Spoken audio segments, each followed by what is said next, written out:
సృష్టించాలన్నది వ్యూహం. Right sir. ఇక ఫైనల్గా సహజంగానే ఢిల్లీలో వాయు కాలుష్యం ఎక్కువ కదా సార్. ఈ దీపావళి తర్వాత వాయు కాలుష్యం ఇంకా ఎక్కువైంది. సో క్లౌడ్ సీడింగ్ ద్వారా కృత్రిమ వర్షాన్ని కురిపించి వాయు కాలుష్యాన్ని కాస్త ఆ ఎఫెక్ట్ని తగ్గించాలి అనేది ఒక ప్రయత్నంగా క్లౌడ్ సీడింగ్ చేశారు సార్. బట్ ఎందుకో వర్షాలు పడలేదు, అంటే ఫెయిల్ అయింది. దీని మీద ఆప్ కూడా భారతీయ జనతా పార్టీ ప్రభుత్వం మీద విమర్శలు గుప్పిస్తూ అనే పరిస్థితి. ఏంటి సార్, ఎందుకు ఫెయిల్ అయింది ఈ పొలిటికల్ వివాదం మీద మీ కామెంట్? ఫెయిల్ అయిందంటే ఎనీ సైంటిఫిక్ ఎక్స్పెరిమెంట్ ఎప్పుడైనా 100% సర్టనిటీ ఎక్కడా ఉండదు. ఏ శాస్త్రీయ ప్రయోగానికి ఉండదు. ఇది మొదలుగా మనకు అర్థం కావాలి. ఇప్పుడు మీకు శ్రీహరికోట నుంచి స్పేస్ వెహికల్ శాటిలైట్ లాంచ్ చేస్తారు, ఫెయిల్ కాలేదా? సో అందువల్ల మొదలు ఎనీ సైంటిఫిక్ ఎక్స్పెరిమెంట్ 100% సర్టనిటీ ఉండదు. There is always a possibility of failure, number 1. Number 2, అసలు ఈ క్లౌడ్ సీడింగ్ లేదా మేఘ మదనం అంటారు. క్లౌడ్ సీడింగ్ హిస్టరీ తీసుకుంటే 1950s నుంచి క్లౌడ్ సీడింగ్ ఉంది. ఇప్పటి వరకు క్లౌడ్ సీడింగ్ చాలాసార్లు జరిపారు, కానీ పెద్ద సక్సెస్ అయిన ఉదాహరణలు అయితే లేవు.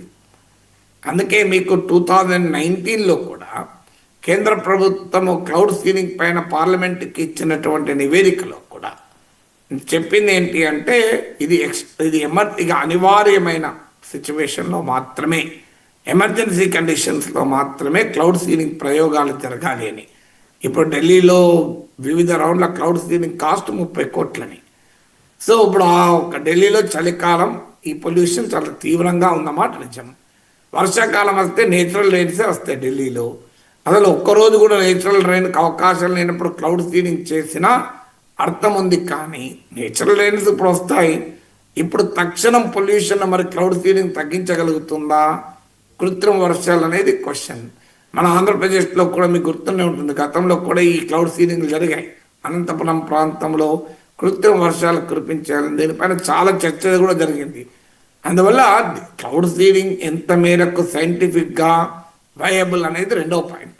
3వది, క్లౌడ్ సీడింగ్ అనేక ఫ్యాక్టర్స్ పైన ఉంటుంది. అదొక టెక్నాలజీ.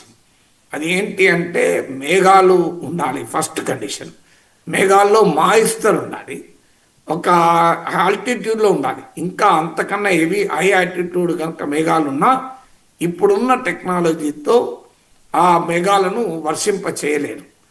అయితే ఇది ఐఐటి కాన్పూర్ నిర్వహిస్తున్నటువంటి ఎక్స్పెరిమెంట్. అందువల్ల రాజకీయాలతో మనం లింక్ చేయలేము. ఐఐటి కాన్పూర్కు రాజకీయాలు లేవు కదా. కానీ గతంలో ఐఐటి మద్రాస్ నాయకత్వంలో కూడా ప్రయోగాలు జరిగాయి, కానీ ఇవి పెద్ద విజయాలను సాధించలేదనేది చరిత్ర చెప్పిన అనుభవం. అయితే ఐఐటి కాన్పూర్ డైరెక్టర్ రాజీవ్ సర్దేశాయికి ఇచ్చిన ఇంటర్వ్యూ కూడా చూశాను.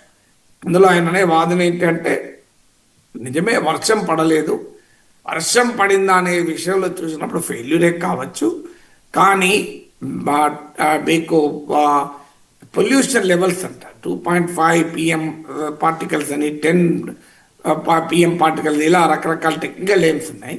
సామాన్యుడికి అర్థం కావాలంటే కాలుష్య స్థాయిని మాత్రం before and after cloud seeding మేము టెస్ట్ చేశాము, తేడా ఉంది అని అంటారు. అది సైంటిఫిక్గా అది ఎస్టాబ్లిష్ అయితే కొంతమేరకైనా మనము దీన్ని యాక్సెప్ట్ చేయొచ్చు. ఎందుకంటే ఇక్కడ ఢిల్లీలో క్లౌడ్ సీడింగ్ వర్షం పడి ఇరిగేషన్ కొరకు కాదు కదా. ఢిల్లీలో క్లౌడ్ సీడింగ్ ఏంటంటే పొల్యూషన్, గాలిలో ఉన్న అట్మాస్ఫియర్లో ఉన్న పొల్యూషన్ కాస్త తొలగించడానికి. సో అందువల్ల ఆ మేర కనుక పొల్యూషన్ తగ్గినట్టు సైంటిఫిక్ డేటా కనుక భిన్నమైన సోర్సెస్ నుంచి వ్యాలిడేట్ అవుతే యాక్సెప్టబుల్ చేయొచ్చు. అన్ఫార్చునేట్లీ మన దేశంలో రాజకీయాలు ఏమున్నది, ఇదే ఆప్ గతంలో 2023లో క్లౌడ్ సీడింగ్ చేద్దామని ప్రతిపాదించారు ఆప్. అప్పుడు బీజేపీ వ్యతిరేకించింది అనుకుంటా. ఇప్పుడు బీజేపీ చేస్తారంటే ఆప్ వ్యతిరేకిస్తారు. ఆఖరికి శాస్త్ర ప్రయోగాలు కూడా రాజకీయ పార్టీల లాగానే ఉంటాయి. వాళ్ళు చేస్తే కరెక్ట్, ఇంకోరు చేస్తే తప్పది. సో ఇది రాజకీయాల్లో మనం చూస్తలేమా, ఇది సహజం కదా. ఆంధ్రప్రదేశ్లో డేటా సెంటర్ల వ్యవహారం చూడలేదా? రాజకీయాల్లో ఎలా ఉంటాయంటే మేం చేయాలి కానీ మీరు చేస్తారా అని అంటారు. అది గోల. సో అప్పుడైనా ఇప్పుడైనా మేఘమదనం ఈ క్లౌడ్ సీడింగ్ పైన ఎన్విరాన్మెంటలిస్టులు, క్లైమేట్ యాక్టివిస్టులు అనుమానాలు మొదటి నుంచి వ్యక్తం చేస్తున్నారు. సైంటిఫిక్గా కూడా ఈ ప్రయోగ ఎఫికసీ పైన ప్రశ్నలు ఉన్నాయి.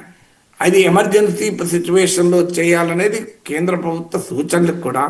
ఇప్పుడు ఎమర్జెన్సీ ఇది అనేది ఒక వాదన, ఎందుకంటే పొల్యూషన్ లెవెల్ చాలా ఘోరంగా పెరిగిందని. కానీ ఇది ఫండమెంటల్గా ఢిల్లీ పొల్యూషన్ కారణం ఏంటి?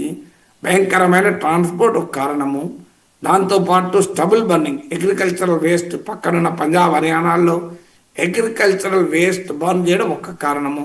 అందువల్ల ఫండమెంటల్ రీజన్స్ని అడ్రస్ చేయకుండా క్లౌడ్ సీడింగ్ ద్వారా పరిష్కారం ఇస్తామంటే మీకు అది ఇట్స్ ఓన్లీ సిమ్టమ్స్ ట్రీట్ చేయడమే తప్ప డిసీజ్ కాదని ఇంకో వాదన ఉంది. ఇప్పుడు యమునా నదిలో కాలుష్యం ఉంది, దాన్ని ఏ క్లౌడ్ సీడింగ్తో మారుస్తాము? సో అందువల్ల కాలుష్యానికి ఉన్న మూల సమస్యను వెతకాలనేది ఉంది. కాలుష్యంపై కూడా కలుషిత రాజకీయాలు ఎందుకు అనేది నా ప్రశ్న.